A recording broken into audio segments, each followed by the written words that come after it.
There you go. It's on. Hey, flip the switch. Testing. Gosh, we got a minute to spare. Life's too busy. Y'all ready? I would like to bring the Downtown Daytona Beach Redevelopment Board to order. Could we have a roll call? T-Bar Binsky, Pete Zahn, Here. Freddie Smith-Friend, Cheryl Cook, Here. James Newman, Present. Jake Nicely, Here. John Campchun, and Kenneth Hunt. Here. And would you all silence your cell phones, please? We had one go off last time. We're going to have the Pledge of Allegiance.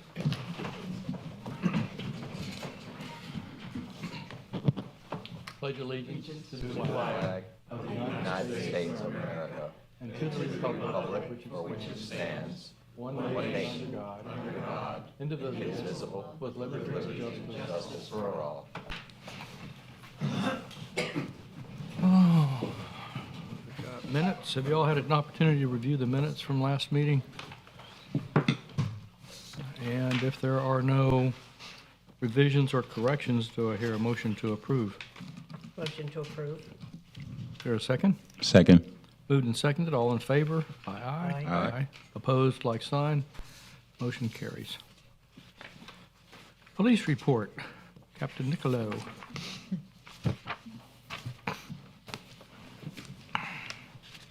Afternoon. Afternoon. Hey. How's everybody? Just is afternoon. What's that? Just is afternoon. It is just. 1 minute after. Okay, all right.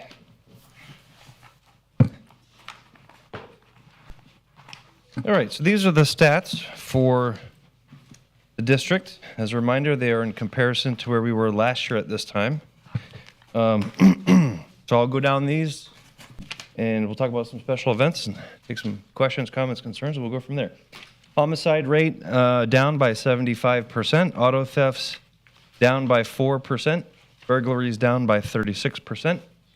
Larcenies down by 6%. Robberies down by 33%. Aggravated assaults and batteries down by 6%. Sexual batteries down by 50%. Total Part 1 crimes, this is the figure that we really keep an eye on, we're down by 11%, which is great. Our yearly goal is down by 10, so we've already hit that. Hopefully we can keep going and make that even a larger deficit. And all of that is with an actual increase of calls for service by 9%. So we're busier this year, and our stats are better than they were last year. So we're looking really good with that. We've got some events planned for this month. We've got the this weekend. I'm sorry, let me just open up my calendar. There's so many. We've got a Volusia 5K run that's occurring. Well, there's an Easter Beach run that's occurring this Saturday. Next Saturday, there's a Volusia County 5K Beach Street run. That will take place then. On the 20th, we have a parade down Beach Street for Mainland High School for their sports teams to celebrate their success this year. And at the end of the month, we'll have Jeep Beach event for the city. This is a city-sponsored event, so our bars and clubs can stay open until 3 a.m. instead of 2 a.m. And on the 23rd, to kick that off, there will be a Jeep cruise that will start at Jackie Robinson, City Island area, and they will take the loop. They'll go down Beach Street, down over the Main Street Bridge. They'll go down A1A, and they'll come back over the Silver Beach Bridge. There's some food trucks and stuff that are planned for the North Beach Street area on that as well. Today is the 4th, so today the ordinance for the hookah pub, the hookah bars, hookah establishments goes into effect. So they have to shut down at midnight every night. The one exception is if they apply for and get approved for an extended hours permit, they're allowed to stay open until the bars and clubs are. So for Jeep Beach, city-sponsored event, bars are allowed to stay open until 3. They can stay open until 3. That's if they have the extended hours permit. If they don't, then they have to shut down at midnight. So that's some of the things going on for the district. The officers really started honing in on the MMB area on the north side of the street. Hopefully you've seen some improvement. We got a complaint around the corner just to the north of that Sitco station. So that's kind of par for the course as you're moving from one spot, they go to another. But they have been working on that. We have been working on that sit-go gas station to see if they can comply with us to help keep people off of their property. I think you had asked about the cameras for CID, for the the ring cameras. They didn't have anything really notable to say that they solved a certain case from ring camera footage. All right, thank you. But it is always a tool that we would have available to us, so that will help. I think that was the only two from last time, right? Yes, Nick? Remember the one near the bus stop and the ring cameras? I think that's it. Yeah, and they were Good there. memory. They were there as recently as yesterday, as a matter of fact, so I acknowledge them for being there as well. Uh, The police officer. Oh, okay, great, yeah, awesome. Yeah, it's a thing we just got to keep following back up on, and we'll hit it in one area and it'll die down, and then they'll move somewhere else, and then we'll hit it there, and then we'll come back, so it's Yeah. a never-ending cycle, but we are working on it, so. Are there any other questions or comments or complaints, or? Does that Jeep thing Issues? seem to be a little more organized or Yeah, the Jeeps Oh. really aren't a problem for us. I'm sorry, I didn't mean to cut you off. controlled? Yeah, just wanted to see how they were. Yeah, they're actually pretty great. They do a beach cleanup. They raise a lot of money for charities. We really don't have any issues with them. Really, just traffic, either just on the roadways or in parking lots. So for the weekend, the 28th and the 29th, we'll have some overtime hired just to help with traffic, just moving them along. But there are no concerns really in terms of violence or anything like that, or disturbances. It's a pretty good crowd. So We're used to traffic, so. I had a question for Captain Niccolo. Yes, sir. Did we decide, are we gonna close down Beach Street? I know there was a conversation about, I guess, the east side of Beach Street. Were we gonna, close that down or keep the west side, open, so that we could get the word out to the businesses? is this for the Jeeps or the mainland? Okay. Because for mainland parade, it'll be shut down from Orange Avenue all the way to Main Street, or Fairview, whatever you want to call it. For the Jeep Beach run, northbound traffic on Beach Street is going to be shut down from Orange Avenue to Bay Street, Okay. just the northbound. So that will allow the Jeeps their own little area to come out of Jackie Robinson, get onto Beach Street, and then go north. Once they get between Speedway and Bay Street, that's where I believe the food trucks will be. Once they get north of Bay Street, they're on their own. They'll do the loop, and we won't have much to do with them until they come back around. Now, when they come off of Main Street to go onto A1A, they'll have a dedicated turn lane just for them. That way, they can just keep it moving. They'll come back, they'll go down A1A, they'll come back over Silver Beach, and we really won't pick them up unless they either want to come in on Orange Avenue into Jackie Robinson, or if they want to keep going to Beach Street and hang a right, then we'll let them come in from the Magnolia side of it. Okay. So it'll be the northbound, said all that to say this, the northbound Beach Street will be shut down, and I believe from what traffic engineering said, they're going to start that around 3 o'clock, I believe. Maybe, don't quote me on that, but it's around 3. I don't have my other folder with me. It's around 3-ish. Okay. But is that a Sunday, their parade, though? Yes, Yes. Sunday the 23rd. And it goes until 9. It'll shut down at 9. Food trucks will be gone, everything will be gone. But the 20th is a Thursday. The 20th is a Correct, Thursday, for that's the Mainland Parade. Or for That'll the be at mainland. Mainland Parade, that'll be at 6 PM. Okay. It'll start at Brown and Brown, and they will go south. The Speedway Bridge will be shut down. They'll divert traffic to the other bridges. But from Main Street all the way down to Orange Avenue, everything will be shut down. And what is the time on that one? It starts at 6, so however long it takes them to march and move down to Jackie Robinson, I'd probably give it a couple hours. It'll be a smaller version of the Christmas parade. Okay. So I don't know if they plan on doing floats with judging the floats, or I'm not sure exactly what they have planned, but we will be there. Thank you. Okay. Any other questions? Thank you. All right. Y'all have a great day. Good. Thank you. Thank you. Is there I see we have a presentation, Veterans Victory Riverfront. Is there a case number or anything associated with it? Because I know you called me out on that last time. No, this is Mr. Chair, if I may, the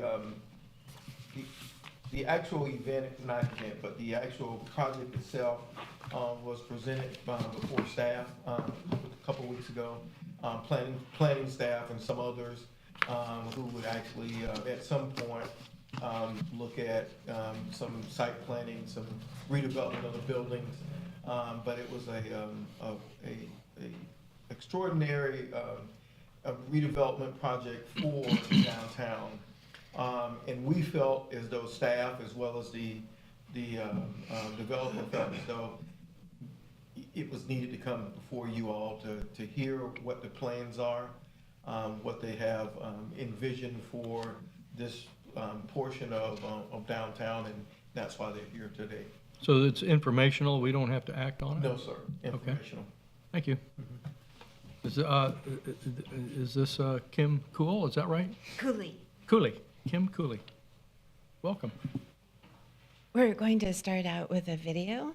It's a 2-minute video, so not too painful as far as length.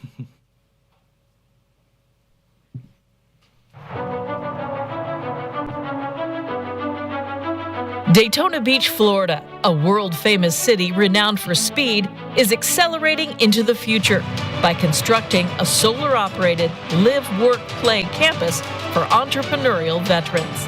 This is the city where dreamers and visionaries left their marks, while also forging a template for the future. The future, undeniably, has arrived. In the spirit of those entrepreneurial pioneers comes a project to help grow veteran-owned businesses and business leaders in military, green, medical, and service technologies. Introducing Veterans Victory Housing and Small Business Center, a 300-unit apartment and small business community welcoming all, including veterans, families, service providers, and small business owners, to Beach Street, located in a qualified opportunity zone. This is potential realized for veteran entrepreneurs and visions fulfilled for investors in the Veterans Victory Opportunity Fund in downtown Daytona Beach. It's the latest and perhaps the greatest of 12 planned Veterans Victory projects in the nation that will be connected through GTSG, Global Advantage Smart City Technology. These projects collectively are creating a revolution in opportunity, connecting veterans and their markets with 20 state-of-the-art patented technologies. Veterans Victory will improve the lives of veterans through a mixed-use, place-based initiative designed to provide ADA accessible and environmentally sustainable offices, technical assistance, and job creation programs. It will assist with self-sufficiency and housing through green construction to help improve quality of life and support a community atmosphere. This is the Veterans Victory mission, and this is the perfect place and the perfect time for Veterans Victory.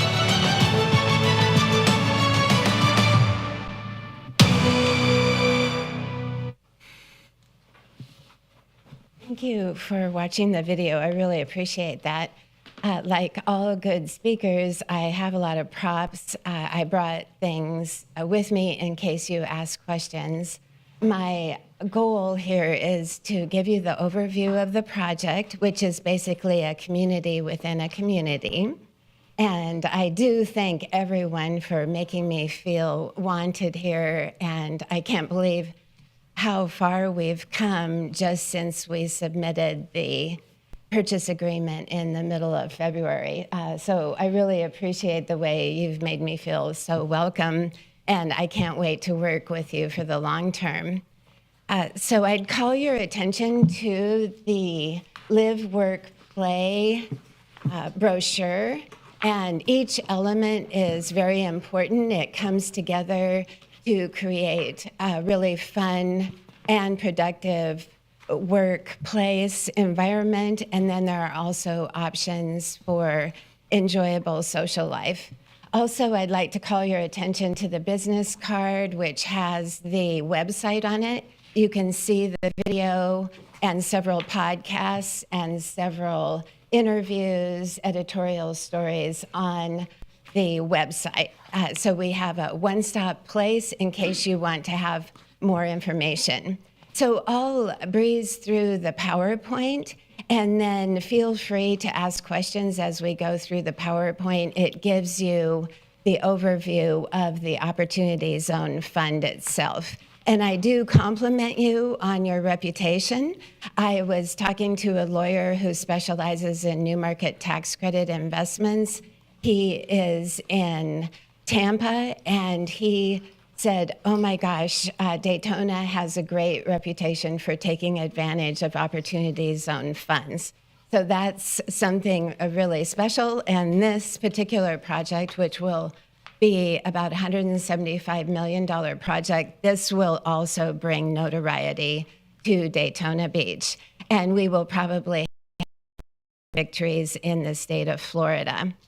So our main pillars include the digital connection, the veteran-owned small businesses, the holistic, healthy, high-tech housing. We have innovative investment and risk reduction. We have renewable energy emphasis, and we have veteran retraining. So what we specialize in is actually coordinating and collaborating with everyone else with the help of technology. So I've been instructed by my favorite veteran, Don Bullock, to tell you just a little bit about myself. So very briefly, I'll tell you that I started out in the 1990s being the Economic Development Director for a Native American tribe called the Ponca Tribe of Nebraska. I helped them buy a university, start their housing authority, start several of their businesses, help them launch their health and wellness center, and I helped them buy the land for the Little Flower Casino. So over the years, my reputation has grown because I always found myself being the innovator, and I usually got in there and worked the systems to produce something really positive before other people really learned how to do it. And then I turned into a teacher as well as a leader. So here we are today.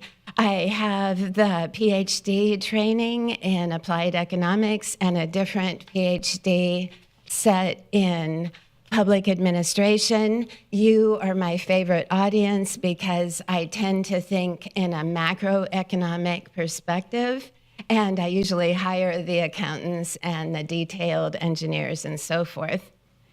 So I do have lots of experience, including being the first one to bring new market tax credits to the One World Community Health Center. And in the end, that health center now is in a number of communities. I helped hire the executive director who's still there. And now through One World Community Health Center and my board position, it owns many, many units of housing. Finally, I'll just tell you about being a pioneer. One great example is that I started with $1,000 and helped the board of Midwest Housing Development Fund grow into a $64 million fund, and now we can brag about our 6,500 units of affordable housing.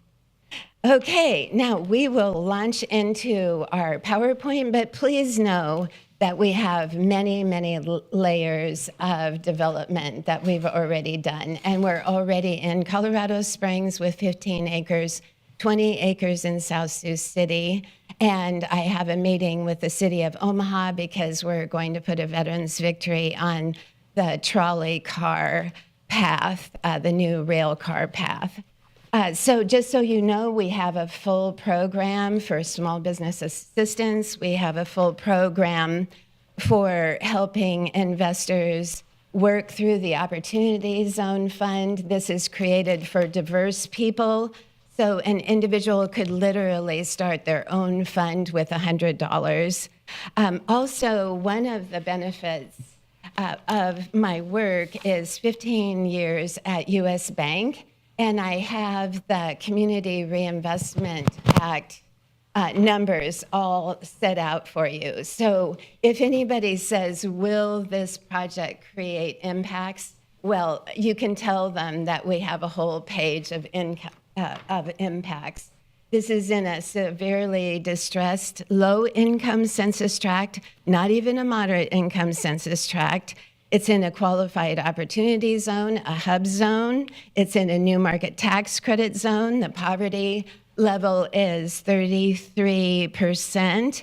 The estimated median income is $31,679. The unemployment rate is 1.5 times the national rate.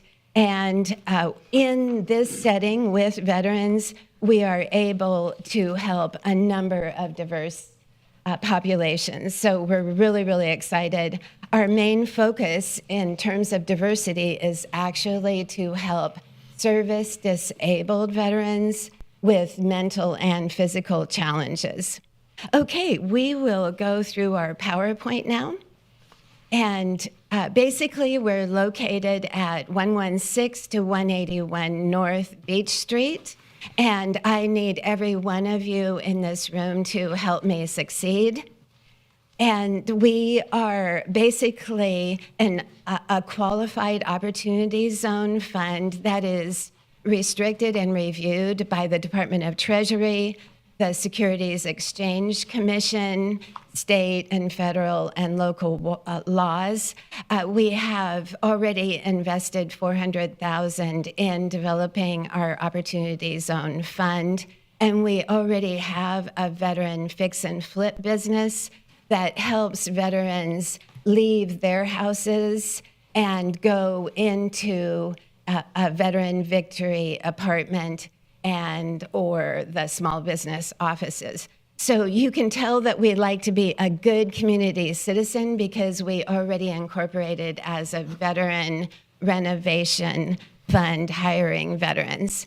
So our mission, of course, is to help improve the lives of veterans through best practices that we already have. And basically, we're bringing the incentives forward for entrepreneurial people to come forward and help us. Everything we stand for is back to free enterprise. So we have the patented technology with 20 patents. We're going to be creating 415 jobs through the investment itself. When you bring in $175 million into a site in the first year into the fund, then that automatically creates 415 jobs. In addition, we'll be creating at least 600 temporary jobs to construct the buildings, and we will have 20 veteran-owned businesses that we're helping, and each of those veteran-owned businesses will employ at least 4 people. We'll have custom build-out for the offices, and as you saw in the video, we'll have heavy emphasis on medical offices, and those will include physical therapies, psychologists, you name it. In Colorado Springs, we have a podiatry surgery center and the x-ray machines and so forth. We also anticipate we'll have everything that you would have in a community. We would have everything from a small cleaning operation to accounting to lawyers to restaurants. And we will definitely be able to fill this area with the kinds of businesses that people want to put here. So you can see in this diagram that we have the 300 apartments with the strategic views of the river and the ocean. We are planning to start with a parking garage, and that will have a rooftop restaurant. We will, oh, thank you. We will be able to bring in the small businesses here, and we're hoping for a Trader Joe's, a type of boutique grocery, which will be a destination in itself in this location, and we will have the restaurants all along here. So you can imagine when the veteran comes, whether they're visiting or they live there and they're just leaving their home-based offices and going down for coffee, then they can be with other veterans who are also starting their businesses. It's just totally amazing. We have 20 million beloved veterans in the United States, and a full 25% of all those veterans want to grow their businesses. we know that the first 5 years are the most critical years in grabbing the skill set of the veteran and helping him or her get that retraining so they can move their current skills over slightly. And we will have that patented technology to help them connect to buyers and sellers through the technology, and we'll connect them to our veteran victories as well as the 400 veteran-owned businesses that are already in a formal association. So that's what we stand for, is coordinating, connecting, and collaborating. And by the way, we're also welcoming first responders. We love to work with ROTC folks and current military. So we're really excited because our place could be a place that a relatively young veteran would want to live in for the rest of his life, his or her life. And that is very powerful because it will help to create a situation where the elderly veterans can help pass down their wisdom to others.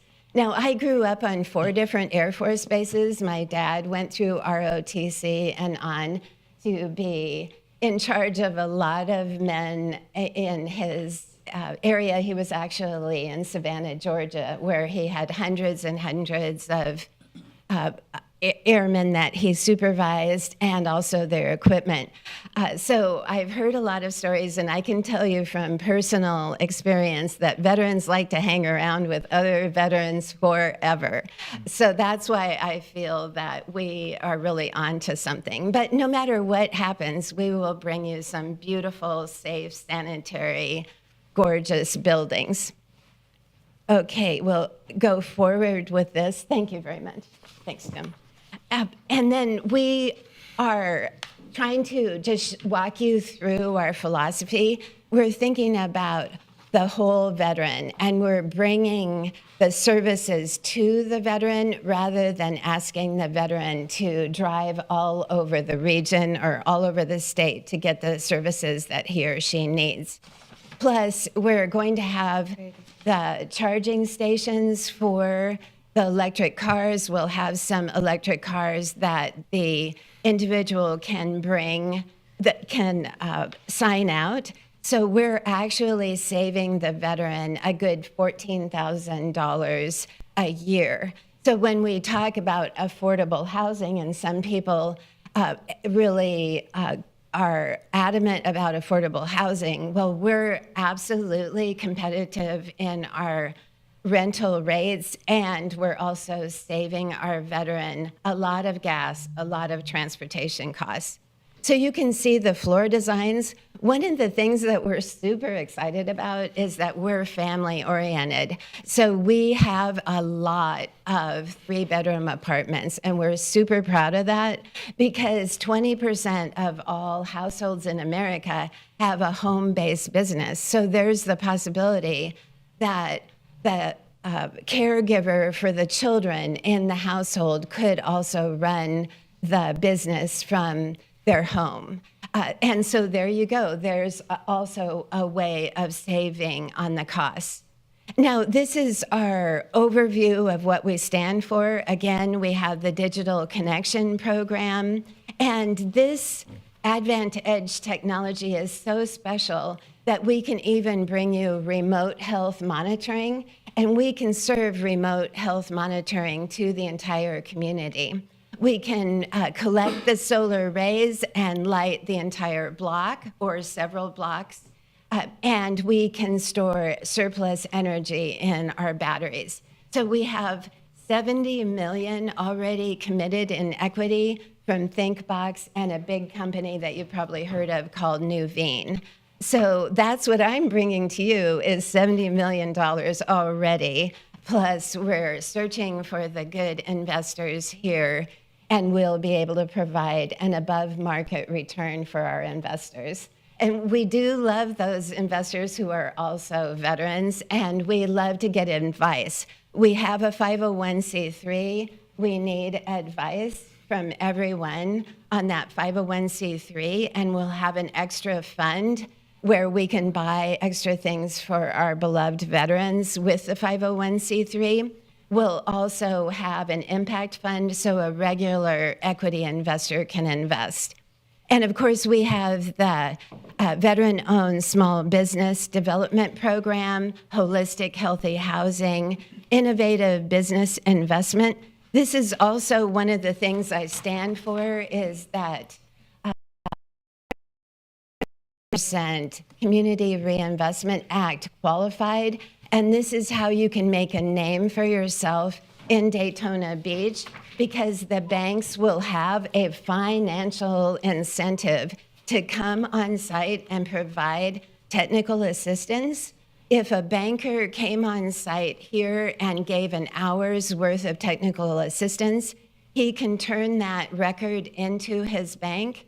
We can provide verification that he or she was there, and then the bank gets CRA credit for imparting financial education. Why is that important? In a low-income census tract with 33% poverty, we need to have these bankers right there, front and center, involved in the community. And right here, they have a reason to give small business loans, credit cards, home loans. They have an incentive to give car loans. And we all know that the veterans have been shafted legally, financially from the banks. This is a chance for banks to renew and improve their reputation. And everybody wins, especially this county, this city. Okay, and we have the carbon reduction footprint. We already have 70 million for that.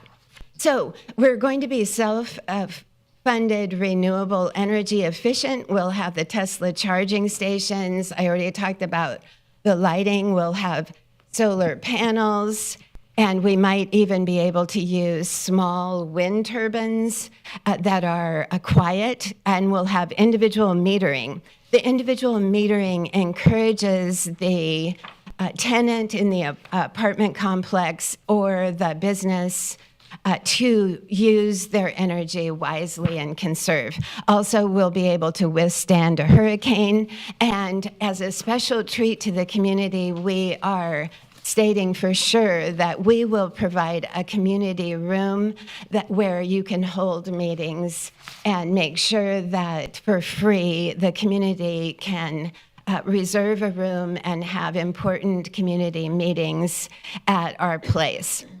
So we are going to be known for bringing our materials on site and building in a renewable energy way. And so we can make this PowerPoint available to you, and you'll be able to see this. This is another example of what Loretta Arthur talks about. She says, well, Kim has layers upon layers, and that's absolutely true. We have access to an energy social responsibility expert, and we're trying to do things in a way that will reduce the carbon footprint. We want to be a good role model for our own Veteran Victory chain and franchise, and then we also want to be a good role model for others. So you can see the benefits for investors, and why would you as a board want to have Opportunity Zone investors here? Why? It would be the 10-year rule. The Opportunity Zone investor can sell his or her shares in 10 years and 1 day after they have put their capital gains in. And they actually pay their tax on their capital gains in the 7th year. So they're earning rental income from Veterans Victory until they pay their tax. So they're basically getting a free tax payment on the first set of property that they sold. And now with Opportunity Zones, they're staying in until the 10th year.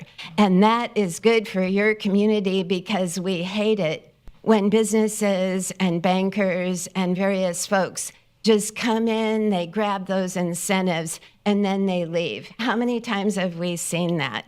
I'm from Omaha, And we had a huge food company, ConAgra, that came in and got, probably $500 million worth of incentives. What did they do? They used up our incentive money and they left. Now, in 10 years, we're going to have a lot of programs up and going, and this is exactly what we want. We'll be self-sufficient. We'll be ongoing. We can say, bye, investors, go have fun at a different place. We'll be fine without you. So go ahead and read at your leisure the benefits for the veterans. This chart just gives a simple message, and that is that we have our apartment management experts. We have our team all lined up for the small business outreach. We have our smart city IT companies, and they already brought us $70 million in equity. And then you have yours truly, the fund developer, and her team. Okay, so again, you can look at all these wonderful amenities we have for the business offices and for the clubhouse. And then this is one of my favorite charts because it's so scary, but it's not really that bad once I walk you through it. Okay, so to give equal credit to our important technology, Advent Edge can control the solar grid. It can also control the campus services. So I like to use this phrase that they use in marketing that's called human mapping. And I can give you the real world example of Dr. Mechanic in Colorado Springs. He's reserving and building out 6,500 square feet for his surgery center. He's a podiatrist. He loves veterans. He can't stand it when his employers at the Veterans Administration tell him to go away at the end of a workday. They try to make him work only 8 to 5, and he refuses because he wants to do a good job for his veterans. So this is free market at your finest. So Dr. Mechanic loves it that we will have a kiosk at the central location near our monument, and the person coming in either in the wheelchair, crutches, or walking slowly will be able to announce to Dr. Mechanic that he has arrived, and then the nurse will come forward with a wheelchair or come forward to help that person get into the offices. And obviously, we'll be strategic about making sure our paths and everything are ADA accessible. Now, for Dr. Mechanic and really all of our business owners, will be able to collect business intelligence and sell that, which is good, and we won't include any names, but this will help us sell even more products that the veterans want to sell. We'll have sensors. We have a customized state-of-the-art technology program that we're going to bring to Daytona, and you can go out there and brag about that because it's going to be very impressive. So we have a unique value proposition because we are providing real estate that we all know brings in good quality money, long-term tax-paying contributions, and we're overlaying that with really meaningful programs. We're not pushing out anyone who's already got a program in place. In fact, we are just coordinating all those great programs that are already out there and functioning well. Now, this walks you through the CRA reporting steps. This is more about how the Opportunity Zone works, and this shows you the cities that we're in. Right now, right this minute, we own about 400 acres for the Veteran Victory properties, and we'll all be helping each other. And I have had phone calls where the veteran called me and he said, okay, in what city do you have an opening? So we do have waiting lists of 200 veterans in Colorado Springs. When South Sioux City had a single press release, then one veteran from Michigan signed up and applied to get an apartment in South Sioux City, and the apartment won't be built until December. So you can take a look at all of the rest of our PowerPoint at your leisure, and I'm here and will be here many times, and I'd love to work with you, and I'd love to customize the design and the positioning of our beautiful apartments and small business center and all the hotel rooms, the restaurants that will come forward, and hopefully the grocery store, downtown grocery store. So I'd love to work with you and make this what the community wants to see. Perfect. Any questions? Yes. So thank you for the presentation. As a veteran, appreciate it. A couple things I just want to ask is, where's the location of this? When I looked at the documents, my thought may have been just north of International Speedway and Beach Street, or? Oh,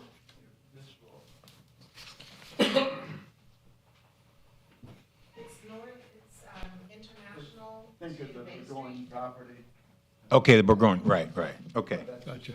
So that's pretty much International Speedway and Beach Street intersection, then going north. Hold on, wait, I'm sorry, hold on, we're at a public meeting, hold on. We're at a public meeting, we have to talk on the mic and on the record and not talk over each other, please. Thank you.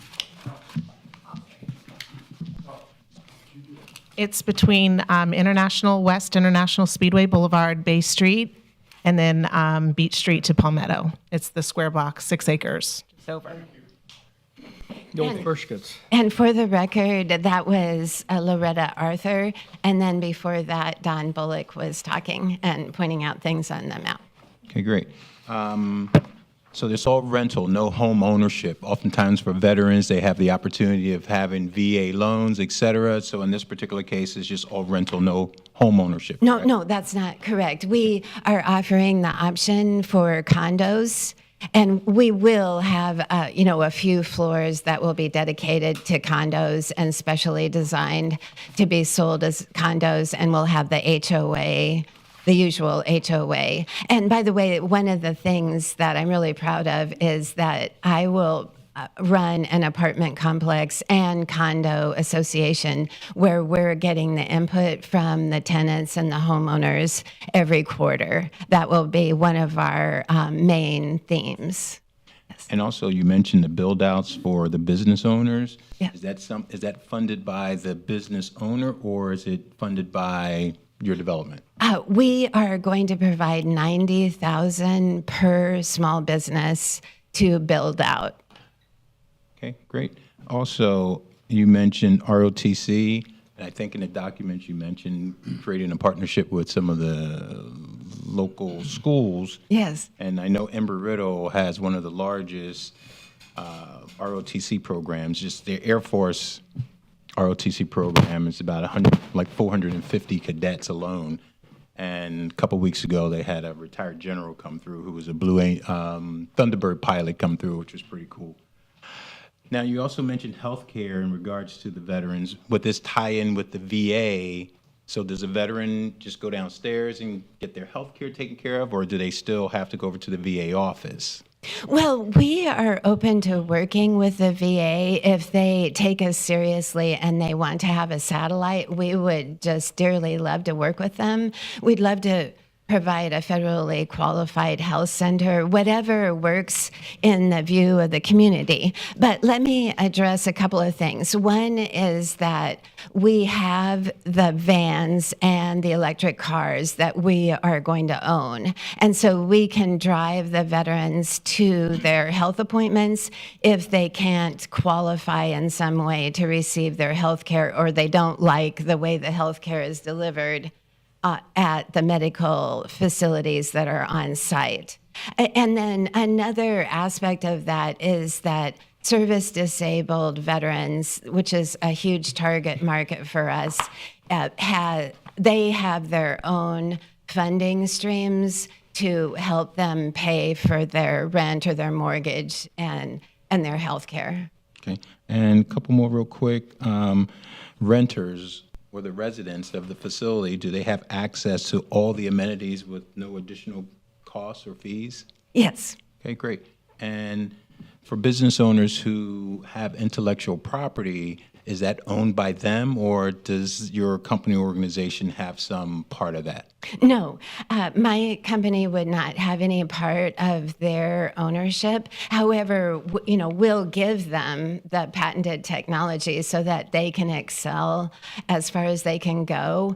This technology can't ever crash because it's tied to the satellites and on, and this is beyond my expertise, but I can bring the patented, the scientists in and talk to you. And just one last comment. So there will be apartments, condos, and a hotel? Well, the hotel would be up to the people that come forward, and Loretta and Don have strategies for attracting a good boutique hotel. And you talked about the general. We'd love to have the general stay over when he or she is giving speeches. We'd love to make opportunities for the youth to come over and have a casual meal with the general and so forth. We really focus on developing that community. I've got goosebumps already thinking about all the wonderful possibilities. But please know that my banking background helps in this situation because, for example, I plan to bring in a software program called EverFi. EverFi is a self-training program that the youngest person, let's say a 4-year-old, can find something on EverFi that he or she can benefit from.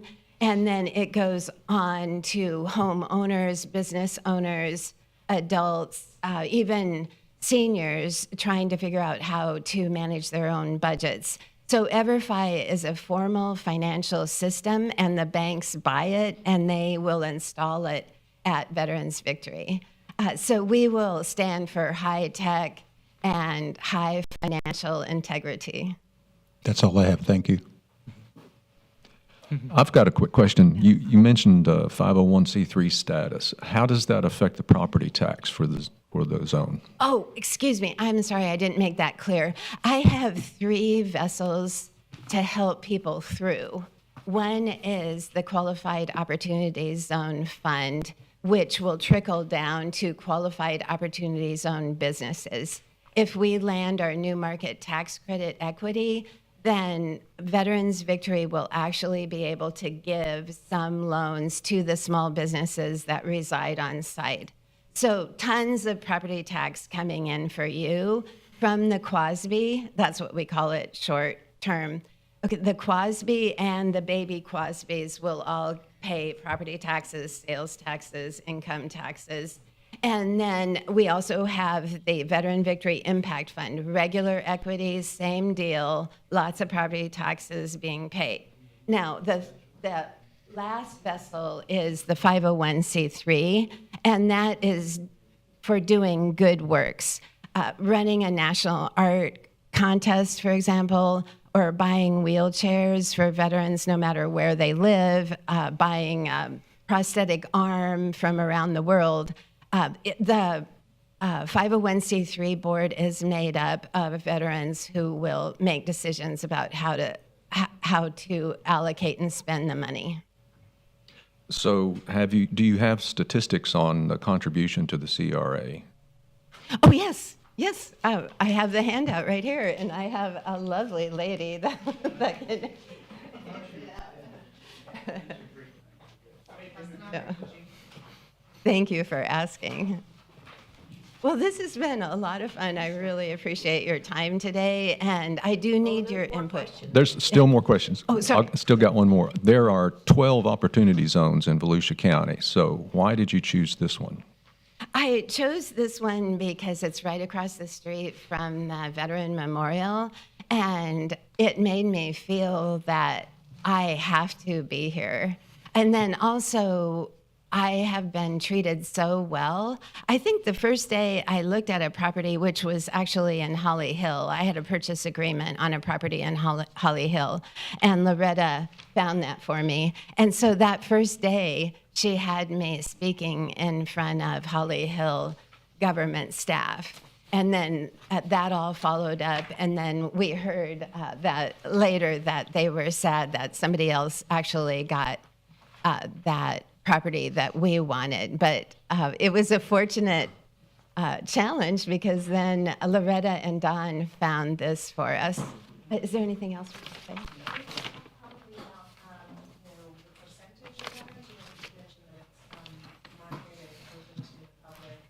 Oh, yes, yes. Mixed use and the retail. Okay. Dining, entertainment, not a lot of veteran-centric, but make sure you. Yes, yes, absolutely. I should emphasize that Veterans Victory is a mixed-use program, and the reason it will qualify for new market tax credits is that it's focused on job creation, and I already talked about roughly 1,000 jobs that we'll be creating here.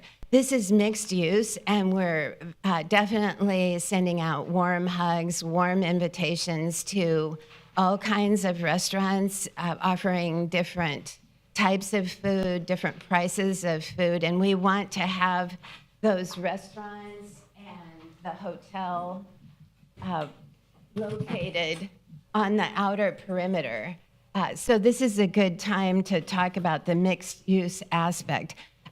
Our plan is to build the parking garage first at the intersection of Palmetto and Bay. And then that will be a relatively tall parking garage. And that will probably have about 1,000 spaces. And then that will allow the individuals to come into our open courtyard area and select the various restaurants that they want to go to. If they want to stay overnight, they can stay at the boutique hotel, and we already have one hotel owner very, very interested. And then we're hoping to attract the Trader Joe's grocery store. So we definitely have the mixed use philosophy, and it's just a probability that over 50% of our small businesses will have veterans, probably 50% of the apartments and condos will have veterans, but it's free market. We don't know who will dominate in any of these settings, but we're obeying the fair housing laws. And we're obeying all the laws, and we're proud of that, but we're making the system integrated, which is exactly the best kind of community to have, a small community within a community. So one of the things we struggle with in the district is our demographic. We have tried for years to attract anchor stores, Trader Joe's, those kinds of things. How will these residents and what kind of annual income do you expect them to have? And how is that going to affect our demographic when we start looking at trying to attract businesses downtown? Well, we are definitely going to be helping because we're going to be able to bring 175 million in all at once. And then those of you who have spent time studying economics, then you'll know that there's that spin-off in the community where in a healthy community that the dollar for dollar will churn in that community, which is downtown 7 times. And then the income levels will be high, relatively high. There will be probably some apartments that are high priced for the 3-bedroom apartments.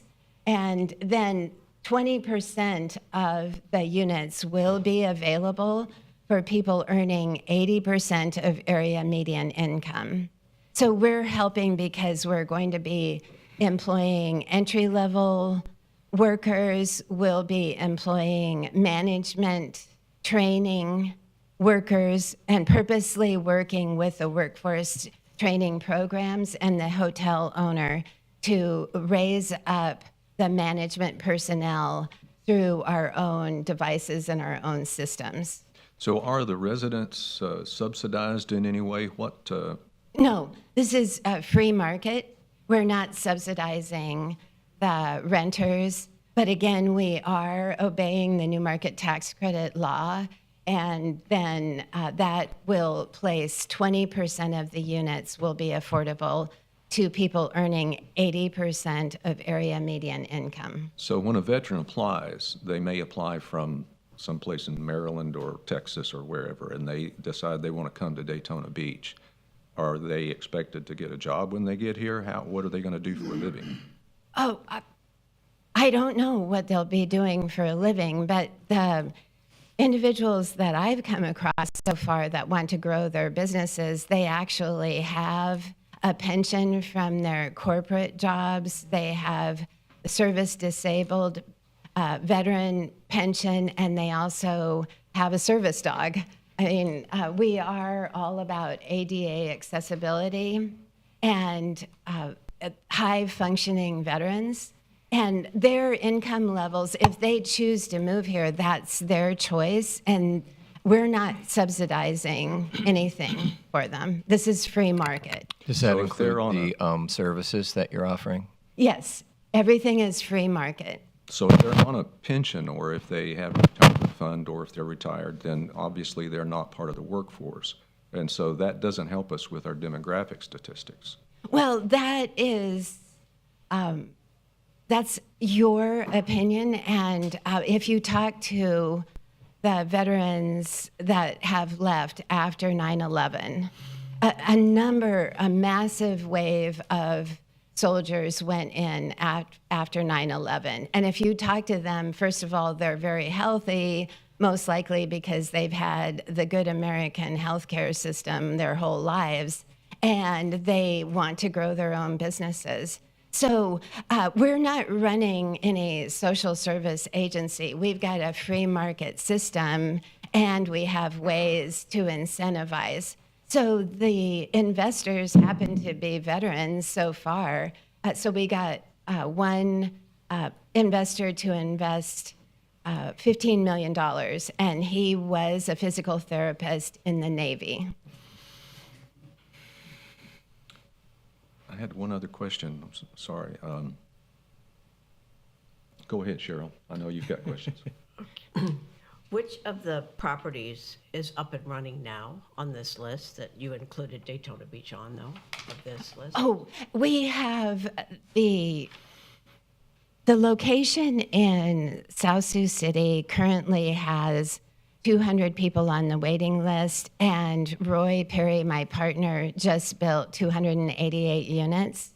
And now we're going to build the Community Resource Center, which gives Which one of these, though? It's South Sioux City. Okay. South Sioux City. So we have 288 units, and we're about to build the Community Resource Center, which is innovative for the community, and the new Veteran Business Center, and 300 apartments with the elevators for ADA accessibility, and we're building the assisted living. So far, we have $70 million for that investment, and we'll have our first 2 apartment buildings open in December. So none of these others are just a goal, Right, just like we are? yes. Okay. So how many floors are you on that? On this floor, presentation this right will have 9 or 10 floors. there? And in our land development code, are we allowed to have that many stories on Beach Street? I don't think so, not at this moment, but we're not here to evaluate her. It's just a presentation, so I don't know about any land development. Yeah.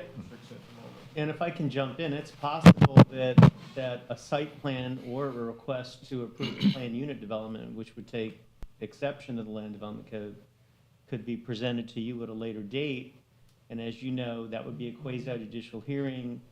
You want to have a record of making your decision if it's presented to you at that hearing, and not really getting into the merits of that, in advance. I know you're just talking in general in terms of their plan, but This is just a presentation to bring us her idea for a project, and we're just here to listen. That's it. I mean, it's, Have you purchased the property already? you're We have a purchase agreement. seeding the water. You do. Yes, and it is possible that something would happen in our due diligence period, but so far, everything has been fantastic because someone tried to buy this same block in 2016.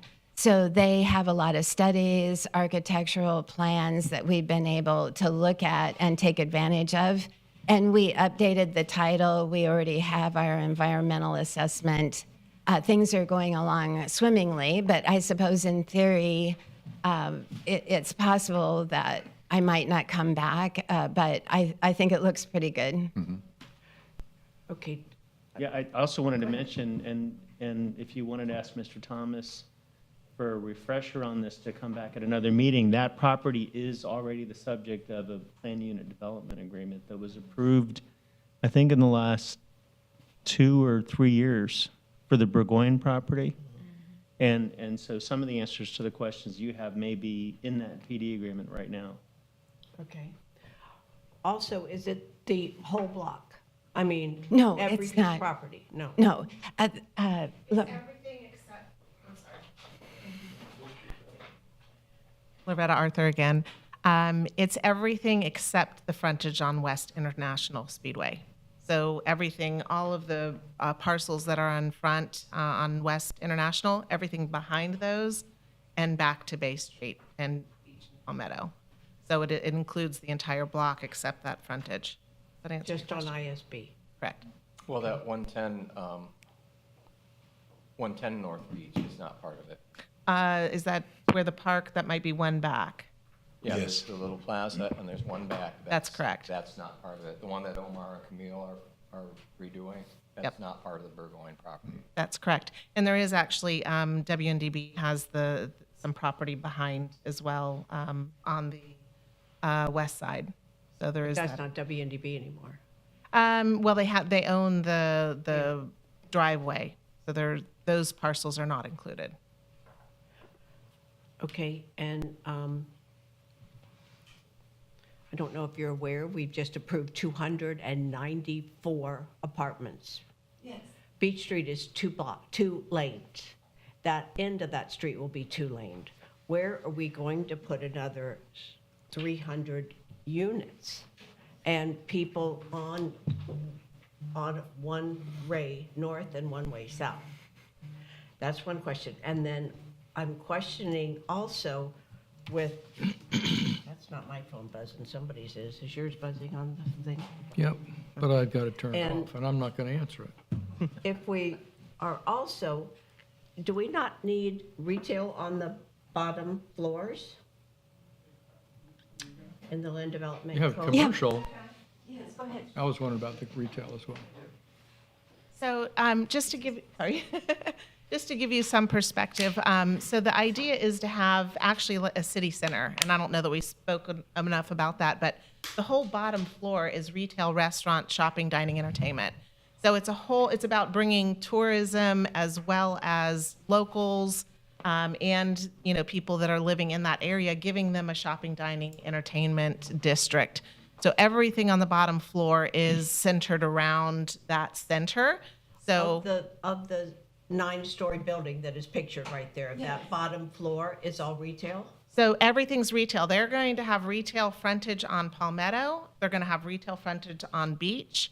And the idea is to have a grocery store in the west corner, the southwest corner. So the idea is to bring everyone to this as a city center. So yes, there's going to be veteran, and only a percentage of the project is veteran living and working. There's going to be a lot of additional people that may want to come in and have an incubator style environment where they can produce their product and produce, live, work, play. But it is also, we didn't focus a lot on the play. There's a whole lot of play. So everything there is about, shopping, dining, entertainment on the bottom floors. Good. That I saw on the floor plans that there was a 1-bedroom, 2-bedroom, 3-bedroom, and then an office space. So is it, at least in this planning stage, the idea that this incubator for these vets is going to be in their unit? They have this office space, or do you have, I'm sure there will be additional office space, because you did mention commercial, but you didn't mention the retail, so I was wondering how that mix was going to go, because it seems like you want a little bit of everything on that ground floor. Because if you've got these 300 apartments with 1 or 2 people, you know, you're looking at about 600 peeps that are going to buy stuff. So you're going to need resources for them. The traffic question was a good one, although Palmetto is a great place to put them out. But anyway, the question is back to that office space. Is that per unit or is that independent? So there's going to be a great mix. There's also a second floor that you haven't seen that connects between the grocery store and the hotel, which has been thought out. And there's a huge space there, community space. So that could be part of the business center and the incubation center. So the idea is to grab some of these veterans right when they're leaving military, and they've just really learned all of their skills. And it's when they come out of the military, where do they go and what do they do? And Kim's concept is let's grab them within the first 5 years and help them excel in what they've been trained in and create, entrepreneurs, create businesses. And so will some of those businesses just be a business space for development? Absolutely. Will some of those businesses maybe carry into some dream product that they want to, sell on a retail space? Absolutely. So there will be a mix of both styles, office, building their business as well as, sales and retail. If I can, I've managed to find the recorded Burgoyne Plan Redevelopment Agreement while everybody was talking. And I don't think I was sitting as this board's attorney when it came through, and I'm sure you had a chance to look at it in 2020, but let me just read aloud to you some of the requirements. Development of the property shall include a mix of uses consistent with the comp plan and shall comply with the following design principles. Structures facing a commercially oriented street or open space shall have a mix of tenants or be designed to generate uses, providing a range of activities and services for day and evening hours. Significant views of the Halifax River shall be provided or maintained, and the impact on views of the river from existing buildings shall be minimized. Urban design elements shall be provided that include textured materials for paving and walls, landscaping, lighting, water features, and site features such as benches, trash receptacles. And it sounds to me like some of the preliminary design here was done with a view to that, but when and if there's final design plans coming forward, those would be some of the rules for the property. There's lots of material in here, and I'll work with the redevelopment staff to make sure you all get a copy of this. But again, at some point, if there's a site plan coming through, if it's over 20,000 square feet, it's got to come to this board for review, as well as any proposed amendments to the PD agreement that might be needed. Yes, I'm welcoming the new apartment development that's nearby. I actually had dinner at the Team Volusia banquet with the gentleman who's developing that, and I welcome the competition for the apartments and so forth.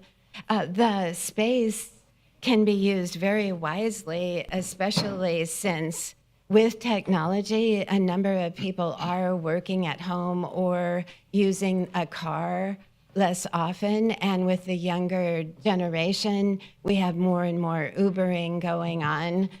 So I feel that the height, whether we're competing with the Brown and Brown size, which is 11 floors, or we go a little bit lower, 10 floors, 9 floors, whatever the architect ends up proposing, and then we come here and we talk it through.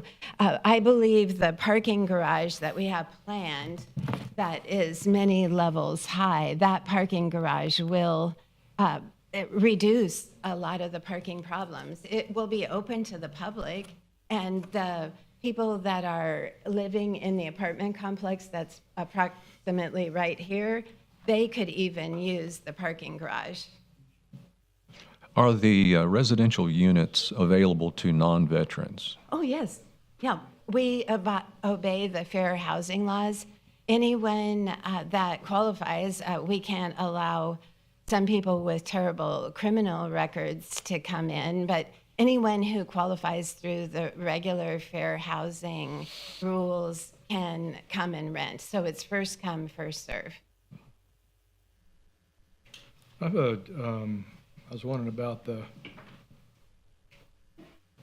income. You said they're not subsidized, and 20% would be set aside for those at 80% of median income. So you've got a median income of 31, say 32,000. 80% of that's going to be in the 25,000 neighborhood income. And right now, 40% of income is being spent on housing. So 40% of the 20, that, you know, that's,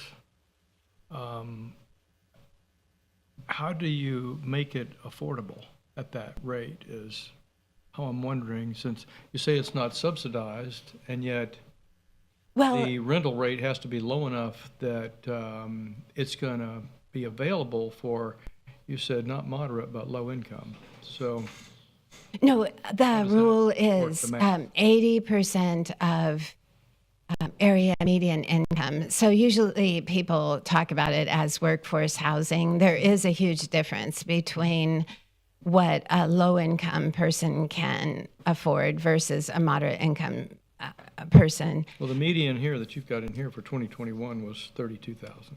Yes, that's true. I took that off of the federal database, ffiec.gov, if you want to look it up. Good luck at Yeah. wow, now you're going to need about 4 roommates. But we do have access to Section 8 housing. We also have low-income housing tax credit programs. I have a group that I've already talked to. I did consulting with them. They specialize in low-income housing in Florida, and it's called Elevaz. So what we've talked about is building 60 efficiency apartments, and then with the two teams, the Veterans Victory team and the Elevaz team, we feel that we can find the funding. And again, we have the new market tax credit equity, which is 25% of the entire cost of the whole block. And so we'll find a way. Well, I mean, one way to do it is you don't have an initial cost. So even though it's not subsidized, let's say, I've looked at a couple of low-income projects, and it took the land being provided essentially free in order to make the numbers come down, just because the cost of construction is what it is. That's not going to change any. Right. So if you had So initial funding that would reduce that, then I guess that's one way to do it. I think, Kim, you might want to make it clear that this is market rate rents. They're That's what she high-end. said. Yep, Yep, she said it's high-end, market. and only a percentage. So, you know, that's something that we've been talking about because that. So I know she has some ways of doing that, but the project isn't, you know, really, it's really about market rate, Yes. and it's about higher end. Because it Right. appears to be higher end. Yes. Yeah, and I'm not going to apologize for being higher end because there's a philosophy.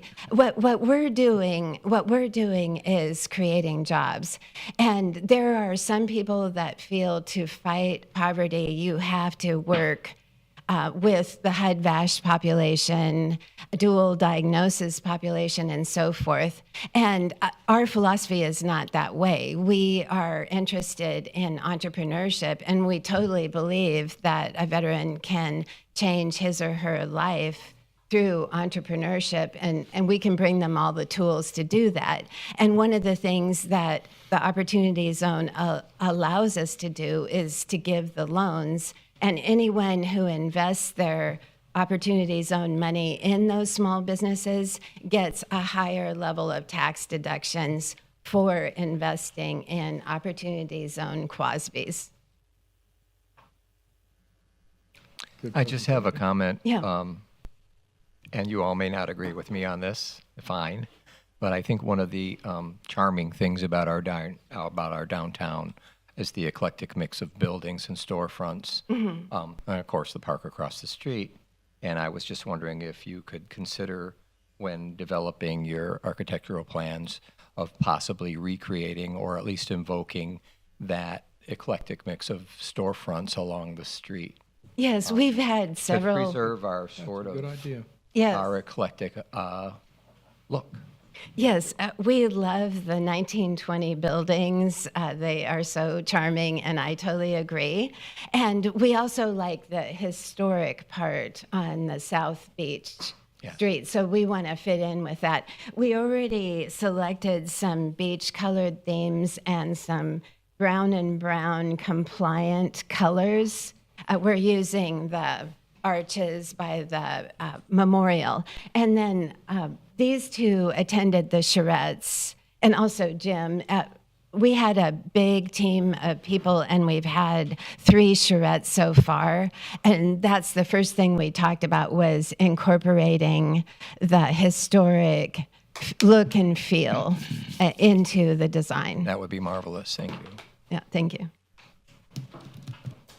I've got a quick question for Mr. Thomas. What is the approval process for this project? Where does it go from here? Well, first it would have to go through TRT. They'll start there, and after TRT, they would submit their site plan. Isn't it going to be a modification to the existing PUD? Modification to the, if they need to make modifications to the PD, but it would It's start at existing, so TRT. that's, you've got to modify it one way or Yeah, another. but you know, this is just conceptual. But they would start with TRT with, you know, if they have any modifications that they want to make to the PD. And then where does it go from It'll be there? going through a full site plan review process. So it goes to TRT, it's reviewed on all the technical aspects. You've got a conceptual plan that they work out, like we were kind of talking in generalities back there. And so at that point, you're going to work out all the stormwater, water, sewer, traffic issues. There's going to be a traffic impact analysis. And then that's just the conceptual for the PUD, for the modification to that. Then you go to the final site plan, which is like what Framework came in with their second go-around. And then that'll go to planning board for a review by planning board, and probably goes to Mr. Chair, commission, won't it? If I can, if it's a site plan of over 20,000 square feet in a redevelopment area, and it requires no changes to the PD, then it comes to this board for review, and that's it. Over 20,000 or under Over 20? 20,000 square feet. Okay. If it's under 20,000 square feet and doesn't require any That won't be under modifications to the 20,000 PD square no, right. feet. I was going to say, that's going to be over though, correct? Yeah. It We- depends, it Likely. depends on whether they submit site plans in phases, which they're allowed to do. I assume they wouldn't want to do that because they want to secure their entitlements. The point to answer your question was, it goes through an extensive review process. Yes, and we want your advice, and we want to do it right. Absolutely, that's our philosophy. So I hope you'll be open-minded about what the veteran looks like and how old they are, and what people can do when they're retired, because I'm way past Social Security declaration, retirement age, and I run a $300 million business out of my home. My neighbors are elderly, and they would have no clue that what I have going on. But I just want you to be open-minded about what veterans can do, and how old they are, and what they want to do, and where they want to live, and that sort of thing. Thank you. Thank you. Thank you. I guess we're on to the next item. We have nothing, Mr. Chair. Pardon me? We have nothing, staff. Okay. Public comments? Is there anyone here from the public that wishes to say anything? No? Okay. The next item is adjournment. Anything else? Any other business to come before the board? Comments. Pardon me? Ms. Tolliver asked if there were any board comments, which is part of your agenda. Oh, board comments. I said public and skipped to the board. Any board comments? I sort of made mine already. All right. Comments? Thank you. I think this is a great proposal. I love this idea. I support the veterans in every way. My son's in the Air Force, and I love the idea of the project. I just hope that we can also consider what's good for the downtown area as well, and look at all the ramifications, possible unintended consequences that may arise from decisions made. So I love the idea. I want to know more about it. I'd like to know more about the Opportunity Zone initiatives. I think that we have one of those designated in this property, and so that's gives us a lot of opportunity, thus the name Opportunity Zone. And so I think we should look at all of our options when it comes to what to do with this property. As a veteran family also, I mean, I think the idea is wonderful. Location is what I'm really kind of having a hard time with, since we've been here for so many years on Beach Street. But I think it's great because there's a lot of veterans that, you know, need extra help and that need places to go that they can afford. Something's going to happen to that property. And to have 130 million behind it, whatever, and this kind of vision for it is rare opportunity. And I believe all the questions that came from this board and all the items that you all brought up are things that get worked out during the site plan review process, during the redevelopment process, because we all want the same things. You know, we want a high-quality product down there. I think the opportunity for veterans is a great one, to give them opportunity. The idea to go after them within the first 5 years after they're coming out, assuming that they are as innovative and motivated as you say. And I assume that you've checked that market to see that that's actually a real market. Then you've got an edge, you know, you've got a niche. And to have the high-tech center that you're talking about is extremely innovative. A low carbon footprint, solar power, electric, that's moving into the next stage, technically, scientifically, ecologically. So something's going to be built down there. That's a beautiful looking building. It looks like it's got more than just a high rise out front with a bunch of units in it. If nothing else happens, I'd love to see the Trader Joe's. So I think it's the kind of project that we would like to see in Daytona Beach. Kenneth, you get around a lot. What do you think about it? You're a pretty well-traveled fella. I think it's a great idea. Time will tell. Yeah, time will tell. Okay, we're adjourned now. Thank you.